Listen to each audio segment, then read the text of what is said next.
Hi, everyone, and welcome to a new Social Talk session. I am Maria, marketing expert at Social Insider.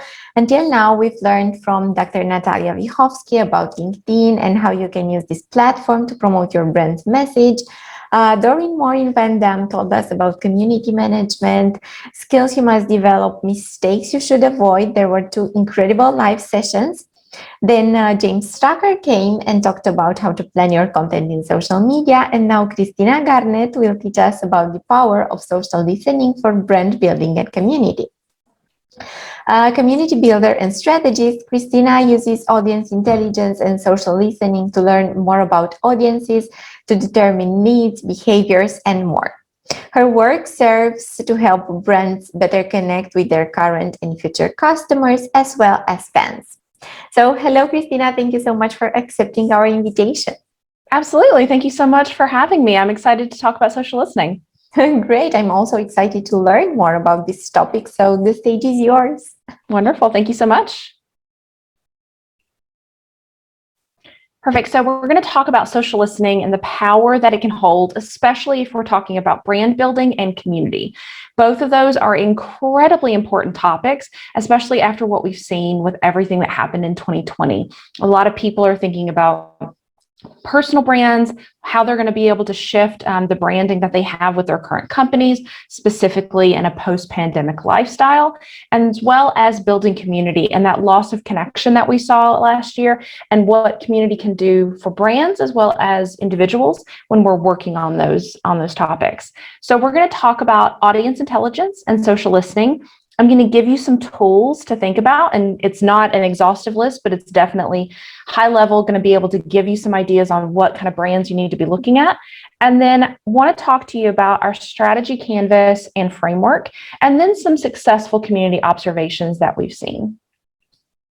So this is coming from TrackMaven. And their definition of social listening is it's the process of monitoring digital conversations to understand what customers are saying about a brand and industry online. It's really important to denote the difference between social monitoring and social listening. A lot of brands have jumped online when it comes to social monitoring. They're there for support. They're there to answer questions. They're there to respond to people, but that social listening is going to be a longer term idea. And we're going to talk today about what it looks like in order to really think about what does social listening look like and what is it going to do for your brand and company. So why should you listen? Well, there's a lot of reasons. Usually the first part is going to be from a PR or support perspective. You want to make sure that you're capturing opportunities and that you're also capturing those missteps in real time. You don't want to be that brand that has gone viral for all the wrong reasons and you find out too late. Because the sooner you find out, the sooner your comms team is going to be able to figure out, is there a response that's appropriate? How do we handle this? The longer it takes, the more damage it's going to do for your brand. You're also going to be able to capture customer sentiment for you and your competitors. A lot of us do NPS surveys. We talk about having to measure what sentiment looks like. Are our customers happy? Are potential customers feeling positive about a brand or not? And so we'll do surveys all day long, and we'll spend tons of money on that kind of content and on market research. But there's also a lot of data that's right there on social for free that you're going to be able to tap into and really dive into what do people think about us, positive, negative, what does that look like? And so we really want to make sure that we're figuring out what those opportunities are. Customer service. Is someone having a problem? Is someone having a question? Are there opportunities? We see this a lot with airlines where they're on like a 1, 2, 3 hour call wait. And yes, they're going to wait because they have to, but they're going to be tweeting you throughout the entire process. They're going to be DMing you. They're going to be sharing their experience. You need to make sure that you're there and you're understanding what's happening. Like I said before, there's that public market research capacity there. There's so much information that's right there at your fingertips. Any social media platform that has a search bar, you should be diving into whenever you get a chance to see what people are saying about not only your brand, but your product or service, your industry, and your competitors.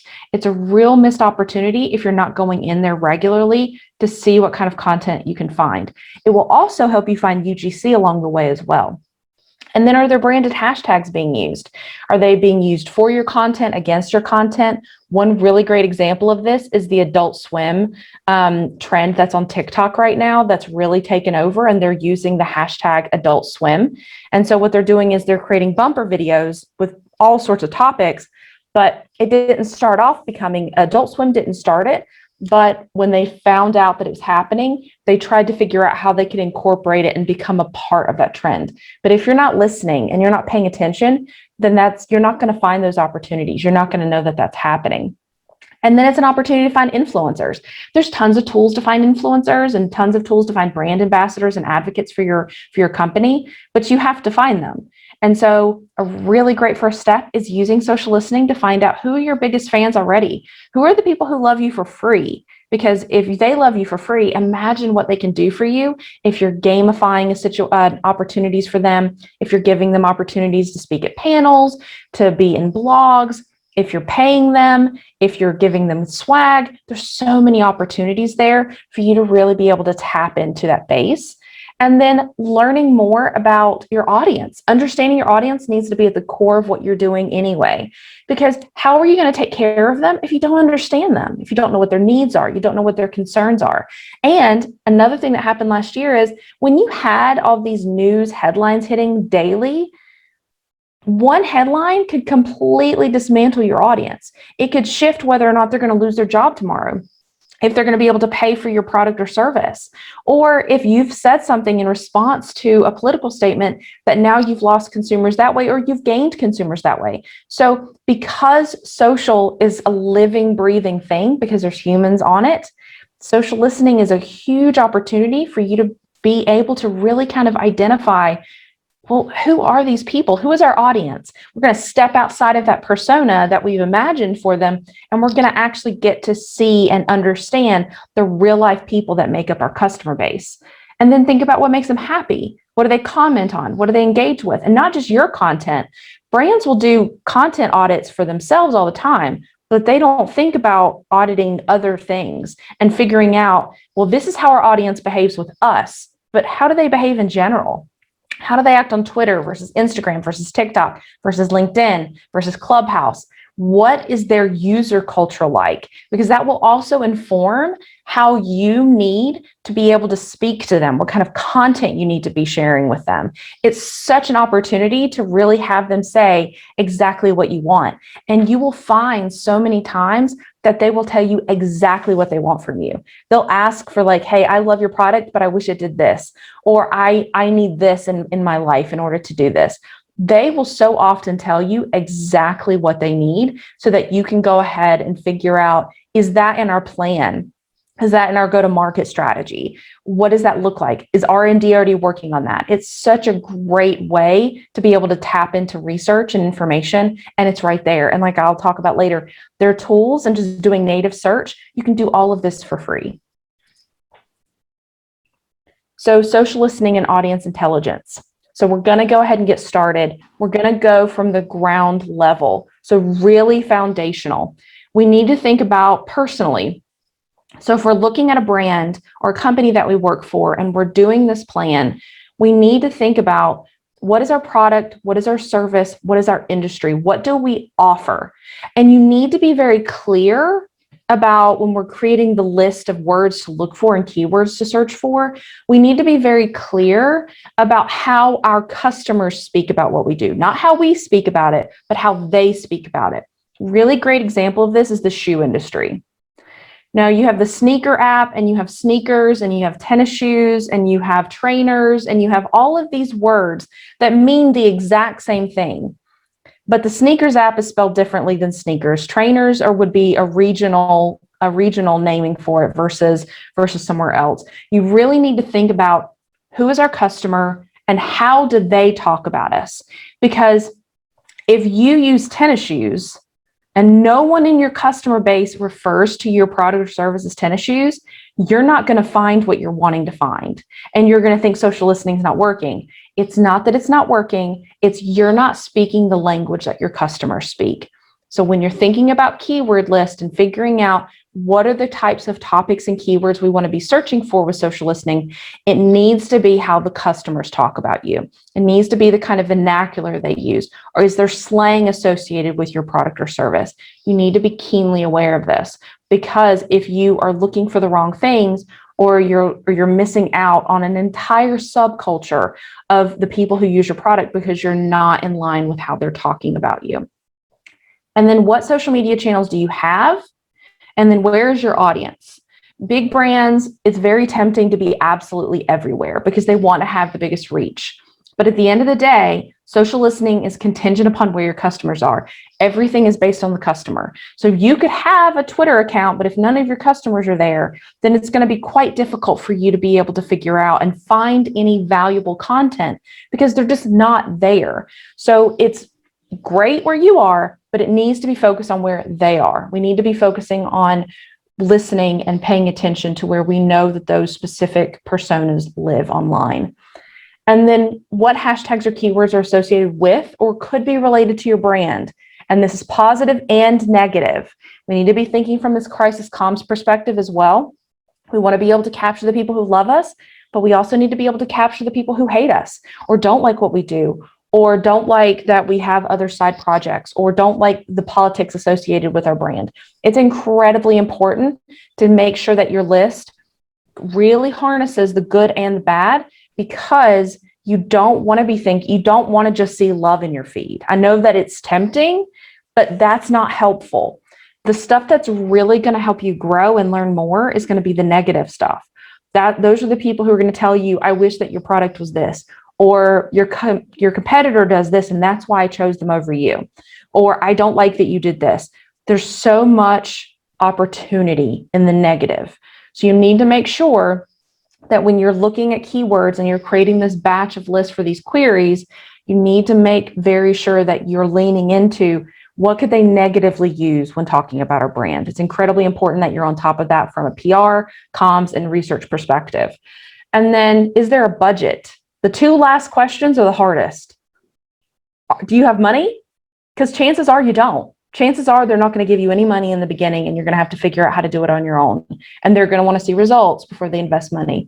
And then the second, I've seen incredible social listening platforms used by amazing people, but it falls through the cracks, not because they're not doing a good job, not because the money's not there, but because there needs to be a clear structure. So who's in charge of the work? How often are they doing it? Is there an escalation process?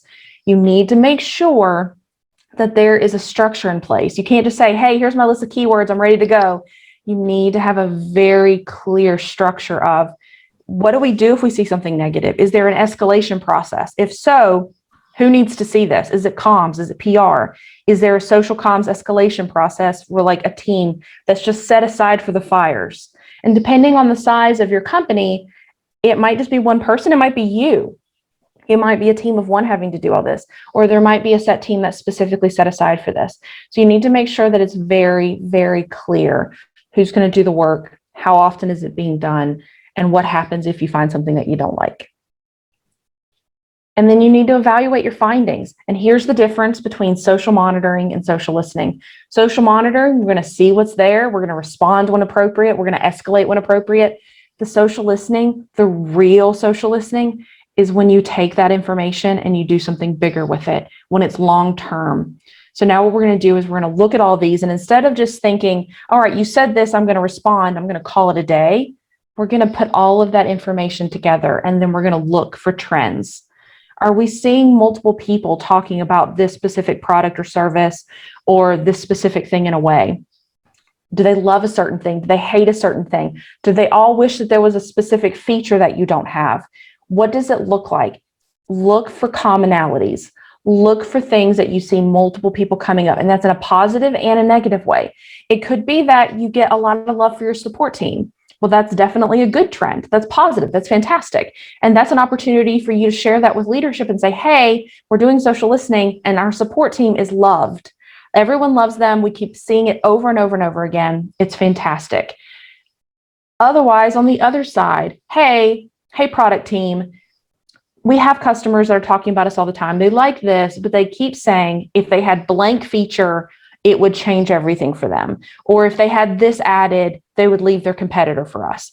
But look at the positive and negative commonalities. What are the trends? And what can you start doing and learning from that? That's the difference, is when we're going from like this short term, quick and simple social monitoring, get in, get out, we're done. I responded to you, we'll call it a day. Social listening is that long term. Now I want to learn from this. Now I want to figure out, what does all this mean? What can we do with this? Where are the opportunities? Are there ambassadors that we're seeing? Are there fans that need some, like a surprise and delight campaign? Are there people who are detractors, but they have really good reasons for being detractors? What can we do to win them over by showing that we listen? Those are the things that you really want to harness. And then we all talk about in marketing, like, what is a brand? And a brand being, it's not what you say you are, it's what people say about you. It's what people say about you when you leave the room, when you're not there. That's great, but what are they saying? So what is your brand? And what I really like is figuring out how people talk about your brand and how you talk about your brand internally. Is there any alignment? Are they using the same words that you use? Do they have the same kind of aesthetic and emotionality that you do when they talk about your brand as when you do on your social pages or on your website or on your blog? Is there any alignment? Because if you find that there is an alignment between like one part of your product or messaging and what they're saying, lean into that. And then that's something that you can now ask those people, hey, would love to feature your tweet, or would love to feature your review in a social campaign. So now not only are you saying, I saw you and I hear you, but I acknowledge you and I appreciate you. And so there's an opportunity there to do surprise and delight. Be like, hey, would love to use your review on a future campaign. In exchange, would love to give you a ticket to this conference, or would love to give you a box of swag, but would just like to say that we appreciate your support. That's the thing that kills me, is I see so many brands focused on putting out fires, but they don't water the flowers. There's so many fans of your product and service that can open doors for you and open MRR that you never thought was possible. And it takes seconds to make that person feel heard and appreciated and respected. And it will elevate them from like a happy customer to a brand ambassador who's going to essentially elevate you for free. That's free advertising, word of mouth, that just can't wait to talk about how great you are. And then here's our toolkit, not exhaustive, but we'll give you an idea of some places where you can see what people are saying about you.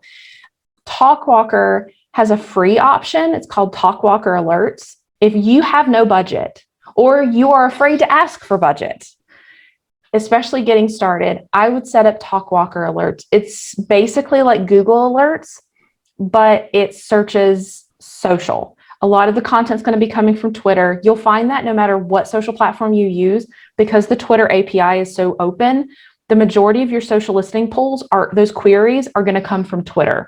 So no matter what you use, be prepared for that, because a lot of people aren't. You got to remember, like Facebook, people could talk about you on Facebook, but if it's a private profile, they're not going to be able to pull that. Or if it's in a private group, they're not going to be able to pull that. Versus LinkedIn, and I love LinkedIn, but LinkedIn's API is not very cooperative. So it's going to be harder to be able to pull mentions from there too. So really think about that. But there's some options here. Starting off for free, I would do a native search. I would go into whatever social media platform you have, and I would search natively to see what you're pulling. Don't do it as a hashtag. A lot of people jump straight into hashtags. Think about your consumers. Do your consumers speak in hashtags? Usually not. Usually it feels kind of spammy. They usually only want to use hashtags if they want to be seen. But if they're just authentically talking about your brand, chances are they're not going to be using hashtags. And if you use the same word as the hashtag, but you don't have the hashtag itself, it's still going to pull it, as I mentioned. So you're still going to be able to get that information. So make a list, create Talkwalker alerts, create Google alerts, go in natively every once a week, twice a week, whatever your availability is, and see what's being said about you. Start with your brand name, and then work your way out. So we're going to be really insular. We're going to talk about like the name of our brand, and then we're going to start creating these circles going further and further out, being more and more broad. So we're going to be able to see opportunities on where we can learn more and where we can actually jump in. And then a strategy framework. So I'm a massive fan. I did not build this. This is the community canvas. And if you go to communitycanvas.org, you'll be able to pick this out yourself and use it. For building a community, this is the same structure as the business canvas. And if you've ever had to make a business plan in the past few years, a lot of people will tell you, do a business canvas first, because it's going to ask you the main questions, and then you'll have like all the main nuggets you need. So then you can go ahead and create your business plan. The community canvas is exactly the same way. So instead of trying to create a minimum viable product, we're creating a minimum viable community. And so it's going to ask you these main questions that you can fill out. And it all comes from this point of view of who's it for? Why does it exist? Who's going to be a part of it? What kind of guidelines? What kind of experience? And what you will find when it comes to the brand and community building is so much is based around customer experience. Customer experience is going to continue to be a major differentiator for brands, 100%, because as you get more and more competitors in the space and you see people exist online as well as brick and mortar, the thing that can make it special, the thing that makes you want to go is customer experience. And so when people start going out again after the pandemic, and in the US, we're pretty open now, but in other places in the world, I know we aren't. But as people go out, at first, they're just going to be excited to be out. So the customer experience in itself is going to be overwhelmed with, I'm not in my house right now and I'm with friends. So you don't need to win that. That, like, they could have a cold, like a cold beer is enough for most people in a pub right now. Like, they're fine. Like, I'll take that. But as people get acclimated to going back out again, you're going to have to win them and remind them, like, this is better than takeout. And here's why. Here's how this experience makes it worth it. For retail and shopping, huge, huge differentiator. If you go into a store and it's more expensive, I'm going to expect better treatment. I'm going to expect better service. I'm going to expect something that makes it worth paying more. And if the customer experience is good enough, then it's worth it to me. Disney does a fantastic job of this.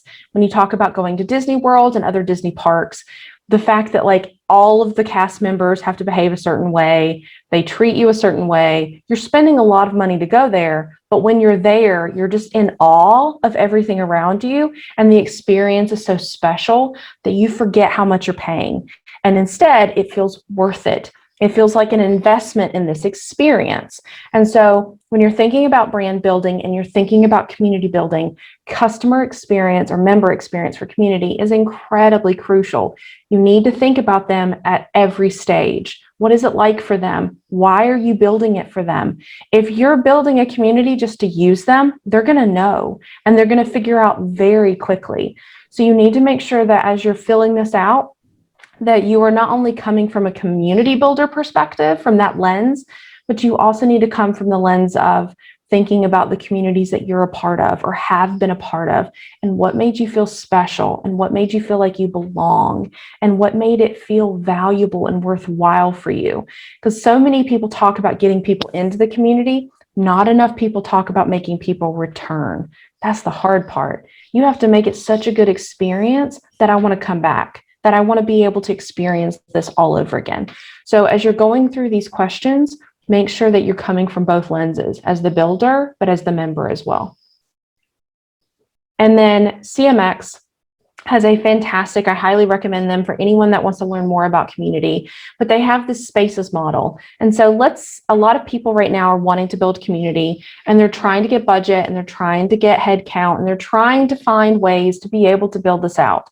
And so if you are having to talk to leadership and you're having to explain why you should have a community, I want you to use the spaces model. It's an incredibly great way to really think about it.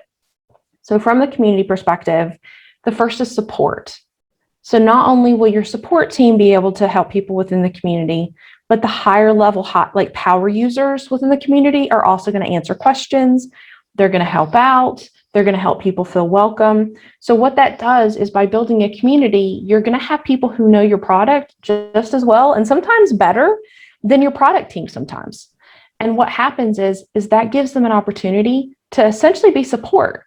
They get to show their love for your product or service by answering questions, sharing their favorite tips and tricks, but that's a load off your support team, because you know that if it's in the community, there's going to be people there that don't work for your brand that are able to assist them.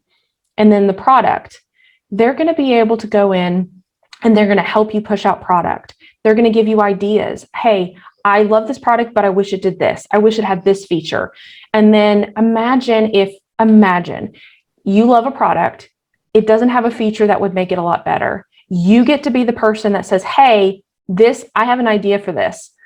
This is what we could do. Then they give you the idea, and then you implement that feature. You ship that feature. How special does that person feel? Now they feel like they have a seat at the table for your company. Now they feel even more invested. And when that feature gets launched, that's going to be the loudest person publishing it. That's going to be the loudest person, because they're now proud. They don't just love your product. Now they're proud of your product. That's a whole different level of love. And so really thinking about how that's going to work. And then acquisition. They're going to help you get people. They're going to help you acquire more business, because think about it. You don't need to know the people who are on Amazon and on these other websites giving you reviews, but you're going to read them and you're going to trust them more than the brand saying how good they are. It has absolutely nothing to do with you knowing that person. It has to do with someone that's non-brand telling you how good or bad something is. And because it's non-brand review, you believe it.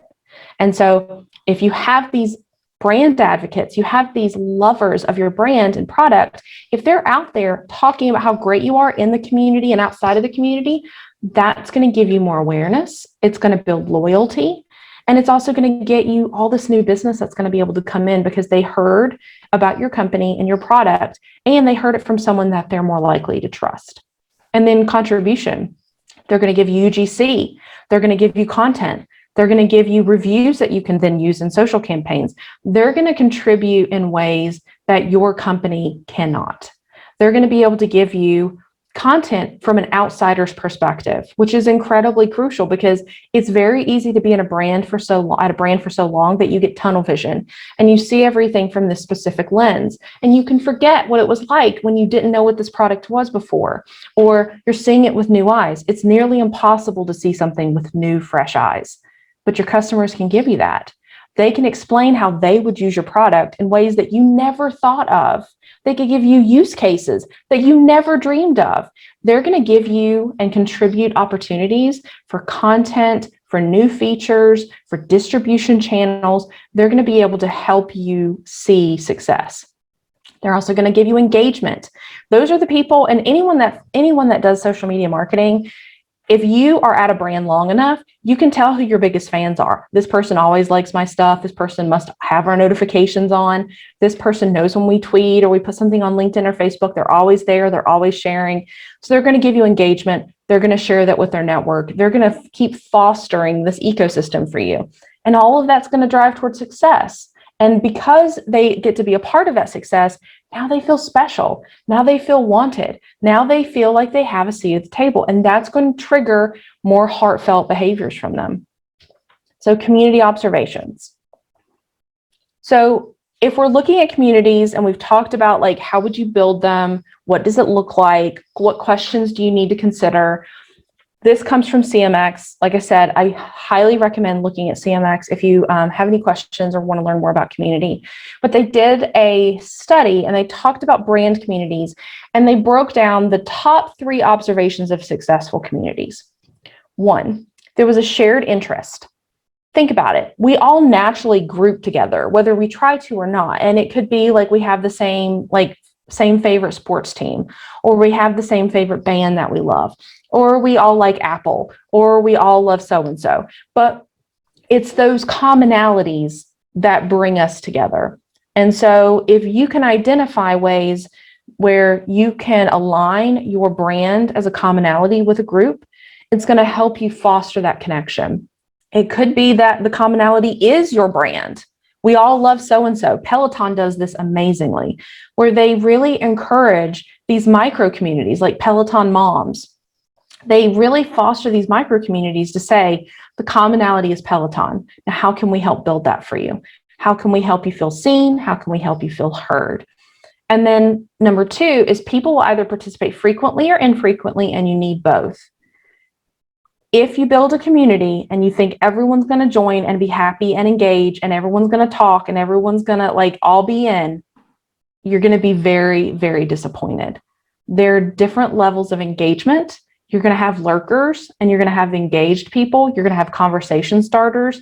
You're going to have people who are in that community so much they practically work for you, but you're going to have this wide range, and that's okay. That's how it is.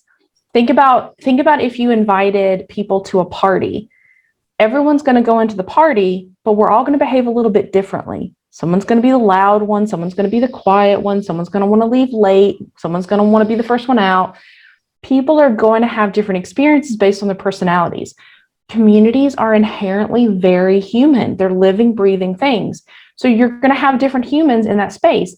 You can have different humans and have them have something in common.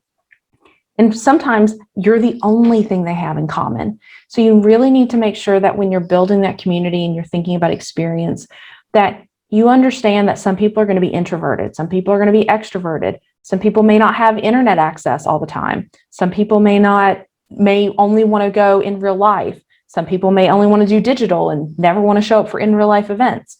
You really need to understand and be okay with the fact that they're all going to go into that community and you want the experience to be good for them, but they're going to interact with that experience differently. And then gamification works. We love stickers. We love rewards. We love adding things. We love collecting things. As humans, we love to collect. It's why Pokemon did so well. It's why those NBA shot cards are doing so well. It's why we do what we do. If you can figure out how to create a way to reward and or help people collect essentially kudos for their work, it's going to give them dopamine. It's a dopamine hit.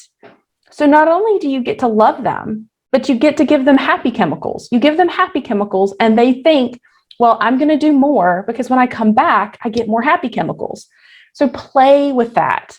Gamification works. And it's not going to work for everybody, but it works for most people. It's just a matter of finding out what it needs to be. For some people, it's stickers. For some people, it's certifications. For others, it's badges. For others, it's swag. You just have to figure out, as you're learning more about your audience inside the community and outside the community, think about what matters to them. And a really great way to break it down, social listening again, look at other communities and see what they share. Because if I give you something and you don't share it on social, like you liked it, but you didn't like it. But if you share it on social, like if I get a box of swag from somebody and I share it, it's because I'm super excited about it. Like it made me happy. It made me feel appreciated or whatever. It needs to feel good enough that they would want to share it. They want to brag. They want to humble brag. If you can find out what would make someone humble brag about your community, that's the ticket. That's a really great way to identify how you need to foster that gamification and that dopamine to give them what they want to come back. And that's it. Great. Christina, I love your presentation. I took notes while you were talking. I love this last part about gamification because we were thinking about it at Social Insider. Mm-hmm. And now that you mentioned it, we are going to, it's a plan. We are going to do this. Hey, I love it. So you said that to sum up, you said that we should start with social listening, find out where is your audience. I think this is super important because if you spend time creating Instagram posts, but your audience is spending time on LinkedIn, you are losing time and also your audience won't find you. Discover how your customers are talking about your brand, speak your customers' language. Also, I think this is super important. And find out what keywords are they associating with your brand. And also you said something that I really liked. You said, find out what people talk about your brand when you are not in the room. Yeah. Great. I loved your presentation. Please let people know where they can find you. Absolutely. So I am a senior marketing manager of offline community and advocacy at HubSpot. You can find me on social at that Christina G across Twitter, Instagram, LinkedIn. And thank you so much for having me. Great. Thank you so much for your time. Everyone, thank you for joining us and make sure you stick with us until the end of the day because Social Talks continues.